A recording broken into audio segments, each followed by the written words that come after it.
Agora sim. Senhores e senhoras, buenas tardes dessa belíssima tarde, belíssima mais ou menos, né? Nublado. No dia 11 de dezembro de 2020, do período da Covid, nós iniciamos uma aula hoje sobre os regimes totalitários. É a aula 09 daquele cronograma que eu coloquei para vocês lá no blog, beleza? Lembrando que eu havia falado que não tinha matéria sobre crise de 29, mas tem sim na apostila, ela só foi antecipada, beleza? Então, a aula 9 hoje, aula 10 nós já demos. Quando voltarmos para a história geral, vai ser já a aula 11, pode crer? E hoje o tema é um tema bastante interessante. O tema hoje é sobre regimes totalitários. E quando se fala de regimes totalitários, nós temos que imaginar sistemas de governo, beleza? E esses sistemas de governo eles podem ser tanto à direita quanto podem ser à esquerda. Se você for ver, na aula passada nós falamos sobre, aula retrasada de História Geral, nós falamos sobre a Revolução Russa. E nós terminamos a Revolução Russa com a chegada do Iosif Stalin no poder. E o Stalin implantou um governo totalitarista dentro de um regime socialista. Aí você fala assim, então quer dizer que totalitarismos não são só regimes comunistas, socialistas, pode ser de qualquer lado, pode ser à direita ou pode ser à esquerda. Hoje nós vamos ver os regimes totalitários à direita. À direita quem? Fascismo, que é original italiano, o nazismo, que é o fascismo alemão. Também tem outros fascismos, como o franquismo na Espanha, o salazarismo em Portugal, o Estado Novo tem características fascistas fortíssimas aqui no Brasil. Então, vamos começar a explanar sobre essa ideia, porque ela dá bastante pano para a manga. A primeira coisa, quando se fala sobre regimes totalitários, é você saber diferenciar o que é um regime totalitário de um regime autoritário. Tem uma frase na história que fala assim: todo regime totalitário é autoritário, mas nem todo regime autoritário será totalitário. Aí você fala, mas exemplifica. Exemplo, no fascismo italiano, no nazismo alemão, no stalinismo soviético, é totalitarismo.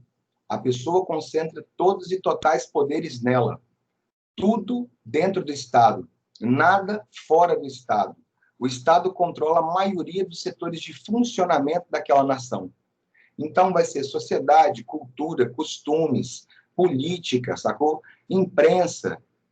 Já no regime autoritário, igual, por exemplo, durante o regime militar de 64 a 85. Regime autoritário. Aí você fala, por quê? Por que nesse regime autoritário era uma ditadura? Era. Mas era totalitária, como a Alemanha nazista? Não. Porque haviam setores que tinham bastante autonomia, sacou? Haviam setores que não eram controlados diretamente pelo próprio governo. Num regime totalitário, o camarada ele não precisa de aprovação. Num regime totalitário, só existe um partido. Num regime totalitário, a voz do líder é lei, sacou? Aqui no Brasil, por exemplo, num regime autoritário, o camarada é um ditador? É. Ele tem poderes fortes? Tem. Mas existe um Congresso com 2 partidos, sacou? Tem-se a necessidade de passar essas leis pela aprovação do Congresso, mesmo sendo uma ditadura, mesmo sabendo que ia passar de qualquer forma, mas não é igual a um regime totalitário na abrangência. Você observa que os caras vão tomar conta dos mínimos detalhes. Aqueles que são considerados grupos diferenciados ou considerados inferiores, por exemplo, vão ser exterminados. Num regime autoritário como o nosso, quem que seria eliminado por quem estava no poder? Quem era contrário ao regime politicamente. Então, quem era contra o regime militar, socialistas, anarquistas, comunistas, esses aí vão ser perseguidos, vão ser presos e possivelmente até mesmo eliminados, igual aconteceu com vários. Num regime totalitário, não é só a questão política que é censurada. A sua religião, o seu comportamento sexual, sacou? O comportamento e o padrão de família, tudo passa a ser controlado por uma cartilha estatal, beleza? Então, todo regime totalitário é autoritário, na medida em que o camarada que é o líder manda, faz, acontece. Todo regime totalitário é autoritário, mas nem todo regime autoritário será totalitário, porque a abrangência do poder do camarada para ser totalitário tem que ser muito amplificada. No âmbito acadêmico existe um consenso, camarada aqui, vamos ver qual é que é o do âmbito acadêmico que ele colocou aqui. Deixa eu abrir o chat aqui, porque o meu não está aqui.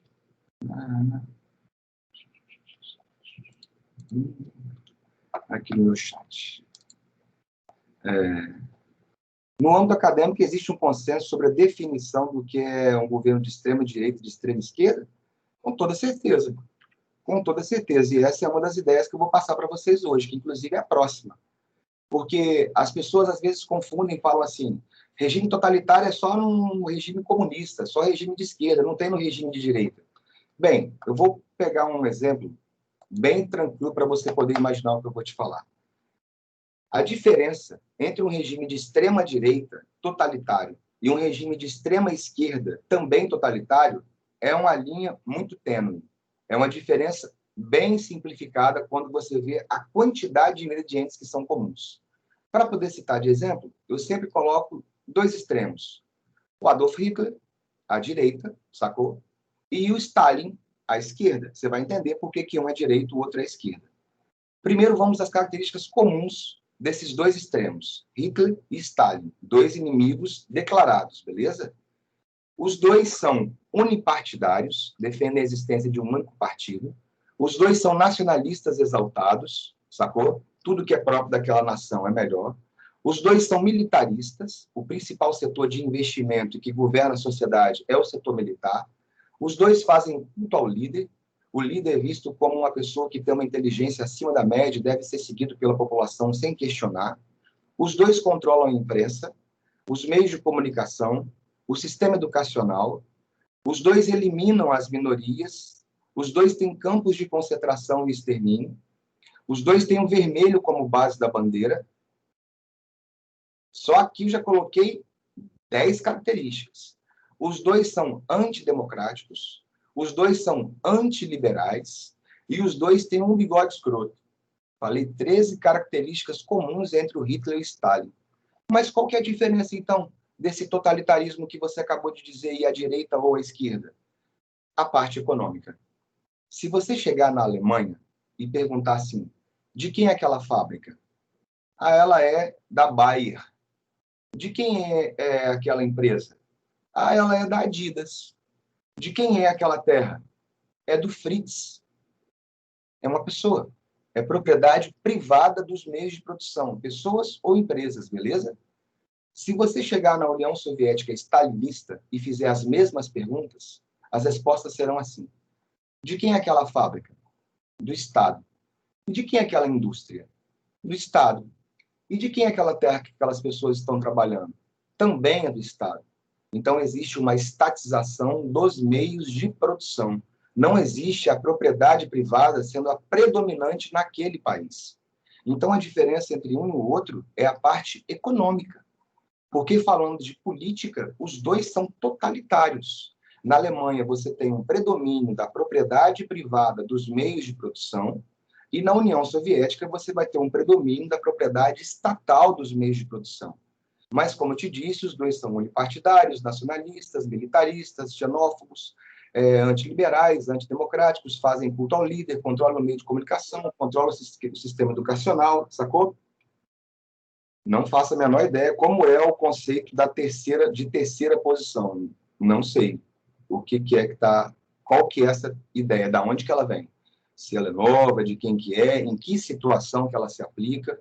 Terceira posição, talvez, tentando resumir e pensar que o que você está imaginando já é num contexto pós-Segunda Guerra, que aí entra a Guerra Fria. E aí, na Guerra Fria, você tem comunistas, né? De um lado, socialistas do outro, e aí lá na Conferência de Bandung, lá no processo de descolonização africana e asiática, surgirá uma terceira via dos países não alinhados nem ao bloco capitalista, nem ao bloco socialista. Mas isso aí é pós-Segunda Guerra. É já no auge da Guerra Fria, no processo de descolonização da África e da Ásia. Nesse momento aqui, são dois modelos, um contrário ao outro, beleza? Um de extrema-direita, fascistas, e outro de extrema-esquerda, socialistas comunistas. Beleza até aí? Beleza. Por que esses regimes totalitários vão conseguir chegar ao poder? A primeira coisa que você tem que imaginar é que regimes que são totalitários e são extremamente controladores, eles não vão chegar ao poder a não ser que as condições gerais daquele país ou daquela sociedade estejam em dificuldade extrema. Aí você fala assim, mas por quê? Vamos pegar o caso da Itália e da Alemanha. A Itália, depois da Primeira Guerra Mundial, mesmo a Itália tendo ficado do lado vencedor, a Itália não ganhou a quantidade de terras que ela imaginava que ela ia ganhar. Lembra que a Itália estava do lado da Tríplice Aliança, do lado da Alemanha. A Itália inicialmente se manteve neutra, depois mudou de lado, foi para o lado da Tríplice Entente, ficou do lado vencedor. Mas a quantidade de coisas que a Itália ganhou, ficando do lado vencedor, foi muito menor do que ela imaginava do que ela iria ganhar. Então, ela perdeu mais de 2 milhões de soldados, teve campos arrasados, cidades arrasadas, sacou? A economia dela foi a bancarrota. E aí o que acaba acontecendo é que o governo naquela época, que era uma monarquia na Itália, do Vítor Emanuel, não conseguia solucionar os problemas daquela crise. A mesma coisa eu posso falar para você, num grau ainda mais aprofundado de crise, da Alemanha. Aí você fala, por quê? Porque a Alemanha ela vai sair derrotada da Primeira Guerra Mundial. E quando a Alemanha sai derrotada da Primeira Guerra, ela assina o Tratado de Versalhes, do qual ela perde exército, marinha, aeronáutica, colônias na África, colônias na Ásia, territórios dentro da própria Europa, tem que indenizar os países vencedores da guerra, não pode ter indústria bélica, não pode ter mais de 100 mil soldados. A Alemanha sai numa situação extremamente delicada pós-Primeira Guerra Mundial. Se somasse o PIB alemão da época pelos próximos 100 anos, não pagava o que a Alemanha tinha que pagar em dívida externa. Para você ter uma leve ideia, a Alemanha foi pagar a grana do Tratado de Versalhes foi em 2008, 2010, mais ou menos. Você pode buscar aí que você vai ver. Tem bem pouco tempo que a Alemanha acabou de quitar as dívidas que tinha com o Tratado de Versalhes da Primeira Guerra Mundial. Só para você ter uma ideia. E aí a Alemanha, depois, quando acaba a Primeira Guerra Mundial, ela vira a tal da República de Weimar, né? República de Weimar é uma social-democracia, não é mais um império alemão com o Kaiser. E aquela social-democracia, aquele governo democrático, não conseguia resolver os efeitos da Primeira Guerra Mundial, da crise. E o que acaba acontecendo? Os efeitos da Primeira Guerra são tão avassaladores para boa parte dos países europeus que aquelas democracias, aqueles governos liberais não conseguiam resolver os efeitos da crise naquele momento. E se tem uma coisa que acontece ao longo da história que você percebe até os dias de hoje é o quê? Se a economia vai bem, o povo aceita várias e várias cagadas que o governo vai fazendo ao longo do percurso. Aceita, se o cara rouba, se ele desviou, sacou? Tipo assim, mas a economia está crescendo. Você pode ver que isso no Brasil é bastante comum. Agora, se a economia começa a ir mal e a grana começa a apertar lá no bolso do cara, aí o povo começa a lembrar de política. E começa a lembrar de política de um modo bastante simplista e superficial. Se nós estamos em crise, a culpa é de quem governa o país. E passam a se colocar contrários ao governo. É assim até hoje. Se acontece uma crise em nível municipal, o povo bota a culpa no prefeito. Se acontece alguma crise em nível estadual, o povo bota a culpa no governador. Nível federal, bota a culpa no presidente. Esquecem que tem um poder legislativo, que favorece ou não a administração daquele cara, que aprova ou não o que ele falou que ia fazer para você enquanto campanha, beleza? E aí o que acaba rolando? O liberalismo, as democracias estavam em baixa na Europa por não solucionarem os efeitos da crise. E vai ficar pior. Porque quando chegar a crise de 29, que foi a última matéria que você viu, aí por isso que eu dei a invertida, para você sacar agora qual que é, quando vem os efeitos da crise de 29, se os Estados Unidos, que eram a maior potência, ficaram da forma que ficaram, imagine países europeus destruídos pela Primeira Guerra, derrotados e com dívidas enormes. A situação desses países vai ser caos total. Caos total. Fome, miséria, desemprego em massa, inflação, hiperinflação. Para você ter uma leve ideia, chegou um momento que se precisava de 1 bilhão de marcos para se ter $1. Você tem ideia do que é isso, meu camarada? Você já imaginou você precisar de 1 bilhão de reais para ter $1? Na época, a moeda alemã estava tão desvalorizada por causa da inflação que precisava de 1 bilhão de marcos para se ter $1. E aí, além dessa crise econômica gravíssima, que gera insatisfação, desemprego, fome, miséria, caos, e o povo pressiona o governo que não consegue resolver, por outro lado, tinha uma outra parada acontecendo. Os efeitos da Revolução Russa de 1917. Começou, meu velho, a ser divulgado na Europa de que, com a crise de 29, todo mundo quebrou, menos a União Soviética. menos o modelo socialista. Por quê? É claro que os países que dependiam da economia interligada com os Estados Unidos vão sofrer os efeitos da crise num grau muito maior. A União Soviética, como a Rússia, como já vivia agora, a União Soviética vivia isolada, o tal do cordão sanitário, da barreira sanitária, né, da cortina de ferro, ela já vivia com recursos próprios dos territórios que ela havia ampliado. E aí o que acaba acontecendo? Não que os efeitos da crise de 29 não atingiram a União Soviética, mas atingiram num grau menor do que os países que eram capitalistas pelo grau de dependência que tinha com os Estados Unidos. E aí o que vai se divulgar da União Soviética naquele momento de crise, pós-Primeira Guerra e pós-crise de 29, é o lado positivo da parada. Claro que nós sabemos que na União Soviética tinha desemprego, tinha fome, tinha miséria, tinha campo de concentração, tinha censura, tinha ditadura, mas o que se quer divulgar é sempre aquilo que é o positivo. Então começa, depois da Primeira Guerra, e principalmente depois da crise de 29, a se multiplicar partidos socialistas e comunistas em todo o mundo. Para você ter uma leve ideia, chegou a se fundar um partido comunista no Brasil, cara. O Brasil, do outro lado do Atlântico, na década de 20, é uma roça, literalmente falando. E por que esses partidos se multiplicaram? Porque o que se divulgava na época era que a União Soviética não tinha quebrado com a crise de 1929, como o capitalismo havia quebrado os países do mundo inteiro. Aí os caras vão falar, divulgar o seguinte, ó, o capitalismo falou que você era rico, que você poderia ficar rico, que dependeria do seu esforço, que você poderia ter uma casa, uma mansão, uma McLaren, viajar para Marte. Mas olha como que você está. Quebrado, desempregado, passando fome, recorrendo a atos sinistros para conseguir alguma coisa. E aí a divulgação. Ó, na União Soviética, ela não quebrou igual vocês, não. Na União Soviética, o camarada ele não é rico, mas ele tem uma casa para poder morar. Na União Soviética, o camarada não é rico, mas ele tem um trabalho. Na União Soviética, o camarada não é rico, mas ele tem o que comer. E aí, cara, essas três coisas podem parecer bem bobinhas, mas quando divulgado em larga escala, essas três coisas são a base da sobrevivência, da dignidade da pessoa humana. Se você tem uma casa, tem um emprego e tem o que comer, você sobrevive basicamente em qualquer lugar do planeta. Sim. E para a população, principalmente aquela mais humilde, a população mais pobre, que vai ser avassalada pela crise logo no começo, isso começa a despontar como uma possibilidade de uma vida melhor. E aí começam a pipocar partidos socialistas, comunistas em tudo e quanto é canto da Europa. Nesse momento, com a ascensão dos partidos de esquerda, de base socialista, aquelas burguesias, aquelas elites que ainda não quebraram totalmente pela crise de 29, que sobreviveram aos efeitos da Primeira Guerra, que sobreviveram aos efeitos da crise de 29, olha o crescimento daqueles partidos de esquerda e começam a ficar atemorizados.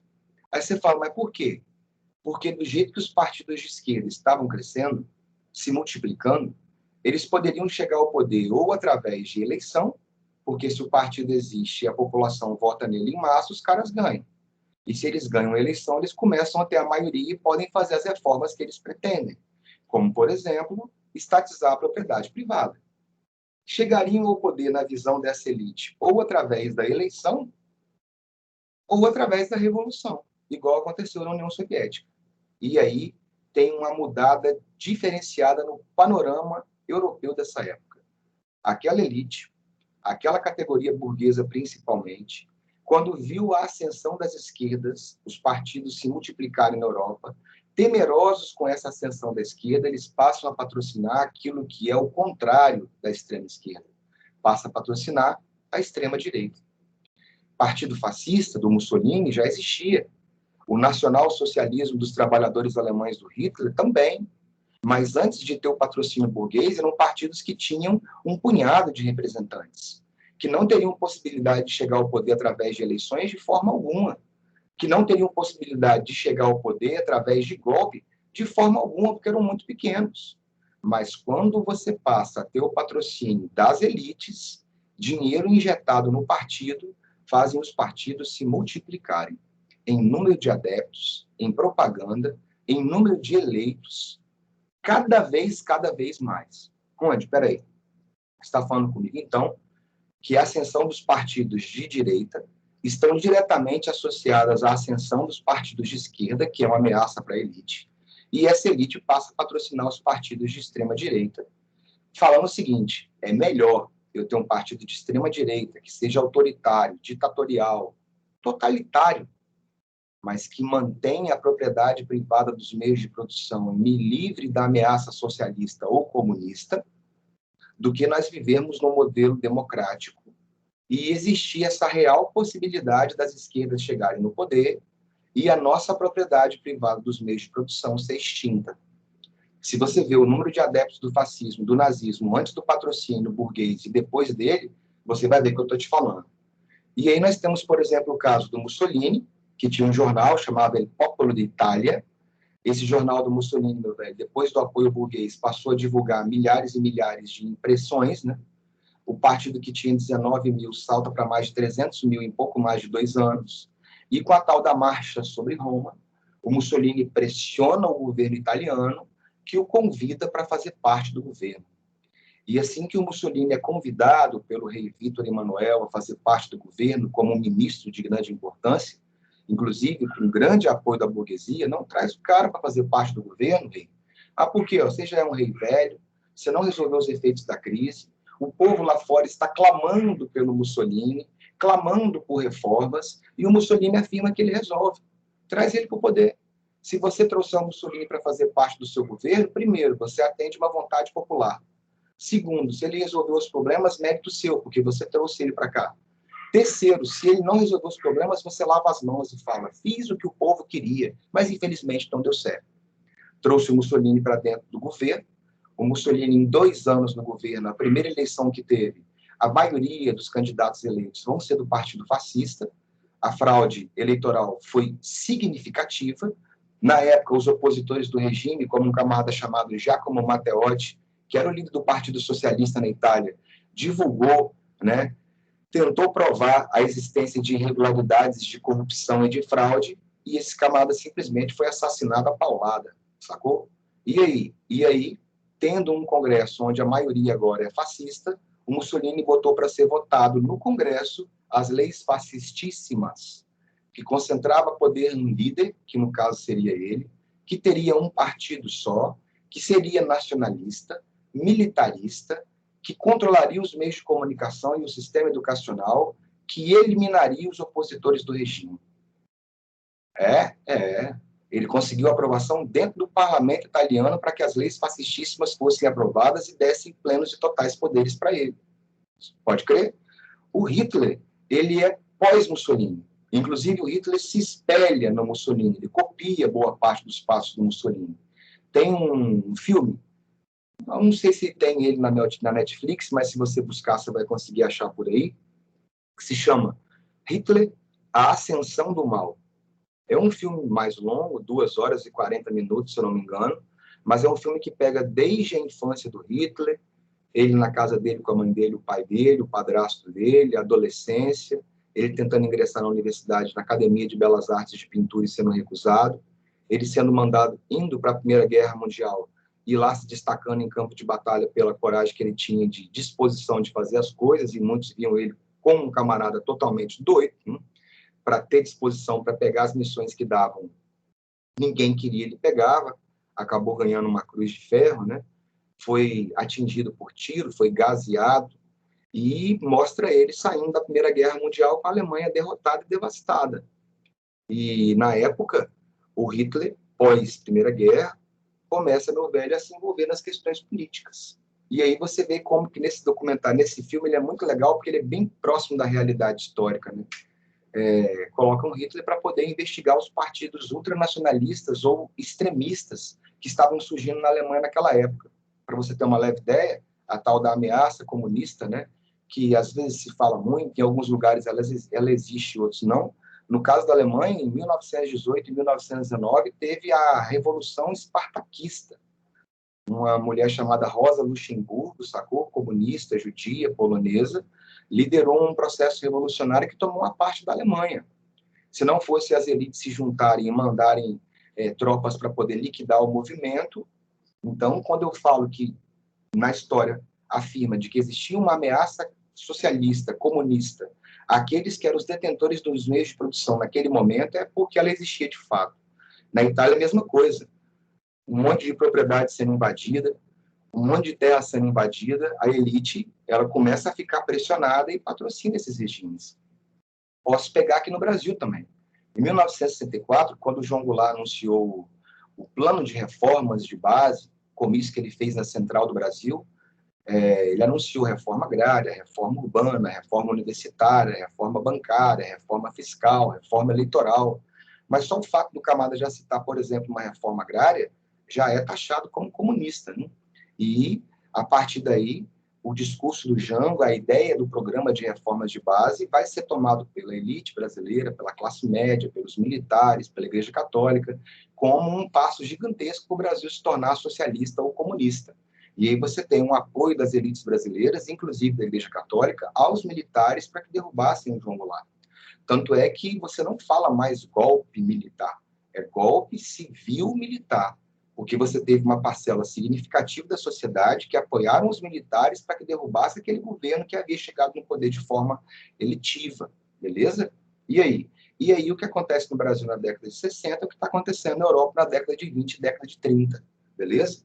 O nosso camarada Adolf Hitler consegue ingressar no Partido Nacional Socialista dos Trabalhadores Alemães, lembrando que tem um detalhe. Apesar do nome ser Nacional Socialista dos Trabalhadores Alemães, o discurso do Hitler é um discurso antimarxista. O marxismo é o fundador do socialismo, pode crer? E ele fala que o socialismo marxista é gerador de guerra civil, de luta de classes, de colocar um do mesmo povo contra outro do mesmo povo. Colocar o nome nacional socialismo naquele momento era uma forma de atrair os incautos, era uma forma de atrair aquela população mais humilde que, quando via o nome socialismo, já ingressava nas fileiras. Agora, é socialismo de verdade? Eu já falei isso na aula passada. Não é porque você tem um nome de tal coisa que você seja. A República Democrática da Coreia do Norte não é democrática. A República Popular da China não tem uma participação popular efetiva no governo, sacou? A República Democrática do Congo também não. Um cavalo marinho, você não pode colocar uma charrete nele e sair andando. Então, não é porque eu tenho um nome que aquela coisa é de fato. Mas por que, então, colocar o nome? Era uma forma de atração das camadas mais humildes. E o Hitler, por exemplo, falava o quê?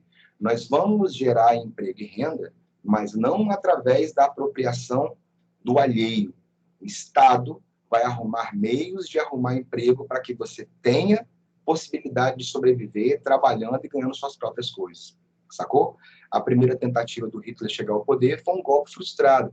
Foi o Putsch de Munique. Um golpe fracassado, que ele ficou preso durante algum tempo, inclusive é lá que ele vai escrever a obra dele, o Mein Kampf, né? O Minha Luta.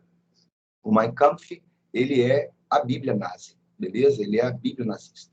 O Mein Kampf, ele vai definir quais são as diretrizes do partido, né? Como se chegar ao poder, como exercer o poder sobre as massas, a verdadeira hipnose que existia do Hitler e do Mussolini em cima dessa multidão. Eram pessoas que tinham a capacidade de oratória, que tinham imprensa atrás, que tinham os meios de comunicação que divulgava e que estudavam para ser isso, sacou? Nesse livro aí, a Hitler, a Ascensão do Mal, dá para você perceber qual é que é o programa que foi feito para poder alimentar essa estrutura, né? Inclusive, a ideia das roupas, do bigode, da cor, dos desfiles, da grande massa, da música, tudo envolve, tudo prepara. O Hitler, depois dessa tentativa fracassada de fazer parte do governo, ele vai ser liberto. Depois disso, aí vem essa crise de 29, a burguesia passa a patrocinar o partido e o partido começa a ganhar uma quantidade significativa de votos. Depois da soltura do Hitler, da primeira eleição patrocinada pela elite alemã, o Partido Nazista conseguiu 37% das cadeiras do parlamento, né, que é o Reichstag alemão. Só que 37% não é maioria, né? Não dava condições para o Hitler ser o chanceler, ser o camarada que ia ser o presidente, na verdade. Ele conseguiu ser chanceler, que é um cargo de segunda importância. O cara que governava na época era o tal do von Hindenburg, era o presidente da Alemanha naquele momento. O Hitler, então, conseguiu chegar num grau secundário. Num grau secundário, não é o primeiro cara que manda, sacou? E o que acabou acontecendo é que 37% é bastante voto? Mas você tem maioria para poder aprovar uma lei que você coloca lá? Não. Qual foi a estratégia do Hitler? O Hitler incendiou o Reichstag. Incendiar o Reichstag é incendiar o parlamento. O parlamento alemão pegou fogo, botaram fogo no parlamento, e quando foram apagar o incêndio, e a polícia busca daqui, busca dali, a imprensa divulga, pá, uma polícia que naquele momento já boa parte fazia parte do partido nazista, uma imprensa que era privada, que boa parte já era favorável, o que vai se divulgar é de que o Reichstag havia sido incendiado por um atentado cometido por membros de partidos de esquerda, socialistas, comunistas e até anarquistas. E aí, compraram a ideia, divulgaram essa ideia na TV não, nos meios de comunicação, no rádio, no jornal, prenderam os comunistas, impediram os caras de participarem do Congresso, e agora, se eu prendi os opositores, ou se eles não podem mais ingressar no Congresso, no parlamento alemão, porque eles são impedidos, quem é maioria são os nazistas. E aí, ainda tem outro detalhe, o von Hindenburg, que era o presidente da Alemanha, morre. E aí? Aí ele morre, o parlamento alemão, nesse momento, é maioria, e o Hitler acumula plenos poderes. Ele passa a ser agora Führer, o líder. Assim como lá no italiano, Duce, o Duce, é líder, é guia, beleza? A partir daí, ele passa a acumular plenos poderes e ele passa, meu camarada, a ter agora a possibilidade de aprovação de leis que vai conduzir o poder de forma totalitária para a mão dele. Diga-se por passagem, assim que o Hitler assume a função principal dentro do governo, dentro do partido, a primeira coisa que ele faz é eliminar os opositores dele dentro do próprio partido, igual Stalin fez. Assim que o Stalin implantou a ditadura dele, ele eliminou todos os opositores do regime, inclusive matou um dos camaradas que convivia com ele durante todo o período de Revolução Russa, que era o Leon Trotsky, sacou? O Hitler também vai fazer isso. Lá na União Soviética se chamava as depurações partidárias, ou ainda os expurgos de Moscou. Dentro da Alemanha, o Hitler, logo que chegou ao poder, ele percebeu que existiam alguns membros do Partido Nazista que queriam também ter uma fatia do poder para si, de que o Hitler não poderia acumular todos e totais plenos poderes nele. Em uma noite, a noite dos longos punhais, o Hitler executou todos os opositores dentro do próprio Partido Nazista. Então, se eu executei os opositores dentro do próprio partido, aqueles que apoiaram a minha ascensão ao poder, imaginem os senhores que não fazem parte do partido e eu nem conheço. Chegam os dois ao poder. Características comuns desses partidos. Eu já citei, mas vamos lá reforçar. Todo regime totalitário, seja ele de direita ou de esquerda, é unipartidário, é um partido só. Ele é antidemocrático, ele é antiliberal, ele é militarista. Se você viu que na crise de 29, para sair da crise, o Roosevelt criou o New Deal, que era um plano de ações econômicas onde o Estado intervinha na economia para gerar emprego e renda, e ele fazia pontes, rodovias, ferrovias, blá, blá, blá. Aqui, na Alemanha, na Itália, o Estado vai fazer a mesma coisa, ele vai copiar o New Deal. Só que ele vai fazer geração de emprego e renda, onde? Não só em estradas, rodovias, ferrovias, mas principalmente no setor bélico e militar. No setor bélico e militar, tipo, está desempregado, vai para o Exército. Está desempregado, vai para a Marinha. Está desempregado, vai para a Aeronáutica. Não pode servir, trabalha na indústria bélica. E os caras passam a dar um valor muito maior àqueles que fazem parte. Porque, na verdade, isso passa a ser um 3 em 1.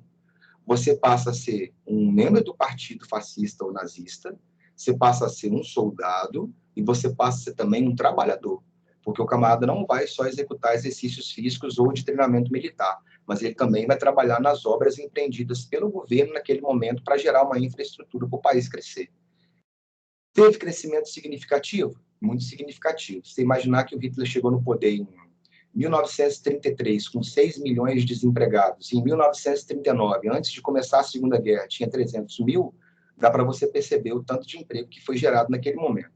Esse emprego é gerado por vários fatores, não só pelo crescimento da indústria bélica, militarismo e tudo mais, mas também porque assim que o Hitler chega no poder, ele deixa de pagar o Tratado de Versalhes. Ele não cumpre mais aquelas determinações. E Hitler e Mussolini não só passam a multiplicar suas tropas, como passam também a invadir territórios, passam a anexar territórios. A imprensa e a propaganda é totalmente favorável a eles. Então, você tinha o controle da população de uma forma geral, por isso que é totalitário. Se você é oposição, você vai ser eliminado ou vai para um campo de concentração para poder virar um trabalhador escravo. Se você é criança, você vai viver num sistema educacional onde Hitler é exaltado minuto a minuto. Então, tudo que circula dentro da escola é para a defesa do nazismo. Quando você chega na fase de adolescência, você vai ser agrupado pela juventude hitlerista. Já começa a treinar, já começa a estudar de grau mais aprofundado, que é a doutrina. Se você é adulto, os meios de comunicação falam positivamente o tempo todo do regime do próprio cara. E, é claro, se você é oposição, é vala ou campo de concentração. Sacou? Sair fora disso aí é algo bastante complexo.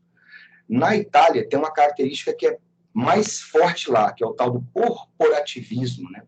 O que é o corporativismo dentro do fascismo italiano? O Estado é o intermediário das relações entre trabalhadores e patrões. Então, se os trabalhadores... Para que isso? Para poder evitar a luta de classes. Essa é a ideia do Mussolini. Isso acontece no Brasil também com Getúlio Vargas. Ele copia do Mussolini, esse Estado corporativista. Então, se os trabalhadores querem um aumento, eles não vão pedir direto ao patrão, porque isso pode ocasionar uma luta entre eles. Então, o trabalhador pede ao Mussolini, o Mussolini que negocia com o patrão e traz de volta o resultado da negociação para os caras. E, é claro, o Mussolini é um camarada bastante perspicaz, né?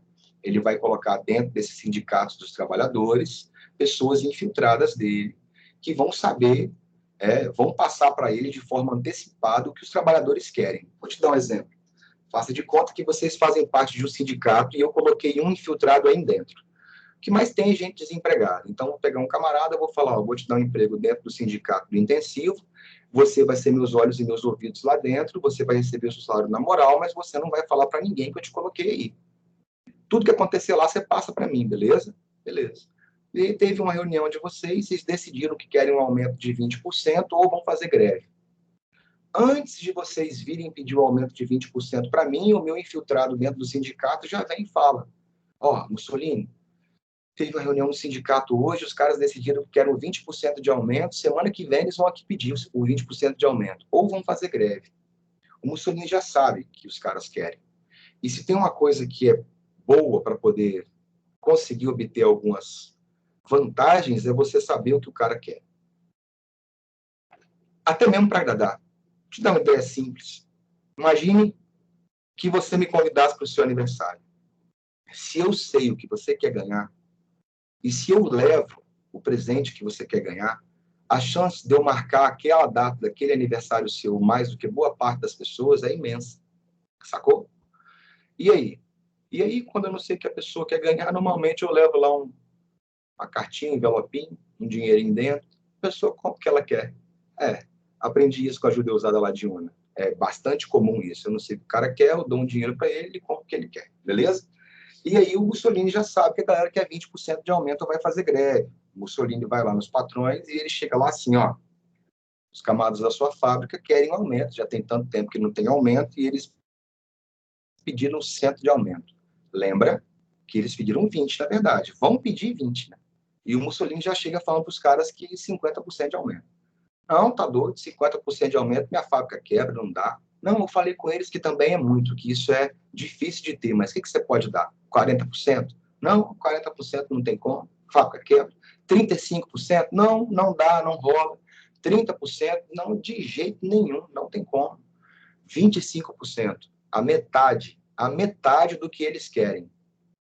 Se você pagar os 25%, eu vou lá negociar com eles. Eu não sei se eles vão aceitar, não.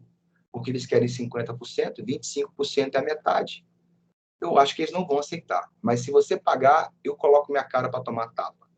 E aí, rapaz, cara, tá bom. 25% eu pago. Ó o Mussolini.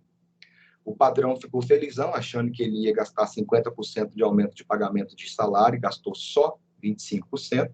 E o Mussolini vai lá na fábrica, antes mesmo dos caras irem pedir o aumento, leva um pão com mortadela, ou uma coxinha, depende de qual lado você é, uns quisuco, né? Faz um discurso para o povo, infla o ego deles, que sem aquela força de trabalho a Itália não seria o que era, e em retribuição a tudo que vocês fazem para a Itália, eu consegui um aumento de 25% para vocês. O Mussolini consegue tanto manusear, manipular trabalhadores contra patrões. Já na Alemanha, a característica mais específica e mais exaltada deles é o racismo, o antissemitismo, a defesa da existência da raça superior ariana, beleza? E quando se perguntava a respeito disso aí, essa é a parte mais exaltada deles, você vai ver que no próprio Mein Kampf, o Hitler fala que os arianos, originalmente, eram homens louros, dos olhos azuis, de 4 metros de altura e blá, blá, blá. Está lá no Mein Kampf. E aí, pergunta que deveria fazer, né? Mas o que aconteceu com esses arianos de 4 metros de altura? Existiram várias e várias expedições patrocinadas pelo nazismo para poder encontrar tais arianos originais, né? Nunca foram encontrados, né? Você deve ver que de vez em quando passa no Discovery, tal coisa aí, né? No rastro dos gigantes, na pegada dos gigantes, não sei o que lá. É um negócio meio diferenciado, né? Mas a pergunta que deveria se fazer é, se afirmava que os arianos eram raça superior e dominante. Então, o que aconteceu com os arianos para eles ficarem igual vocês são agora? Pessoas de 1,60 m, 70, 80, igual a maioria da população é. De acordo com Hitler, foi porque os arianos acabaram se misturando com raças inferiores, como, por exemplo, judeus, ciganos, eslavos, e isso fez com que a raça tivesse aqueles problemas. Então, a solução agora seria eliminar essas raças inferiores para que tal cruzamento não pudesse acontecer e que fossem eliminados, inclusive, dentro do próprio grupo dos alemães, aqueles que não eram capazes. Tanto é que você vai ter na Alemanha milhares de pessoas que vão ser, meu velho, castradas, deficientes físicos, mentais, mais de 700 mil pessoas sofrendo castração, homens e mulheres, para que não pudessem reproduzir e dar a possibilidade de ter um filho com algum tipo de necessidade especial, né? Aí você fala, mas dos próprios alemães? Dentro dos próprios alemães. Então, a ideia é aquele alemão puro vai se casar com outro alemão puro, nós vamos purificar a raça ariana e vamos voltar a ser a principal raça do planeta, sacou?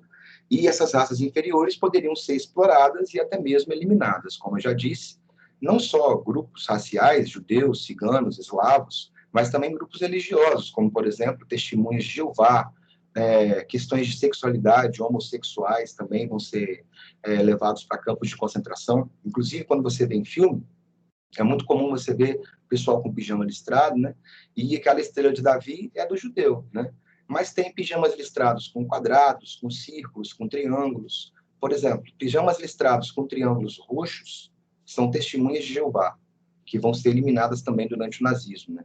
Testemunhas de Jeová não vão jurar fidelidade a um partido, não vão jurar fidelidade a uma pessoa, não vão cantar um hino de exaltação à nação alemã, não vão. Então, vão ser eliminados em grande quantidade na Alemanha. Triângulos rosas são os homossexuais, sacou? Também viviam reclusos em campos de concentração, também foram explorados e também perseguidos e eliminados, né? E é claro que essa ideia ela se expande, ela não fica só na Itália e na Alemanha, ela também vai chegar a Portugal, onde vai ser implantado um regime fascista chamado salazarismo, vai chegar à Espanha, onde vai se implantar um regime fascista chamado franquismo, e quando você fala, então eu posso falar tudo fascismo? Pode. Se eu falar fascismo sozinho, é o italiano. Se eu falar fascismo alemão, eu sei que é o nazismo. Fascismo espanhol é o franquismo. Fascismo português é o salazarismo. Então, as características comuns entre eles antecedentes, crise econômica, ascensão da esquerda, as elites passam a patrocinar os grupos de direita que vão chegar ao poder de uma forma ou de outra, beleza? Militaristas, expansionistas, unipartidários, antiliberais, antidemocráticos, culto ao líder, controle dos meios de comunicação, controle do sistema educacional. Show de bola? Bem, senhores, é muita coisa para poder falar em 50 minutos, pode crer? Espero que tenham gostado dessa passada de pano que nós demos aí. E daqui a pouco eu posto para vocês os exercícios a respeito desses conteúdos de regimes totalitários. Se você quiser ver de forma bem detalhada, vá até o Darwin 24 horas, clique em vídeos, história geral, e coloca lá, fascismo, nazismo, franquismo, que você vai ver imagem, muito legal as aulas que estão lá, beleza? Mas, beijo para vocês, tenham um bom final de semana, até mais, tchau!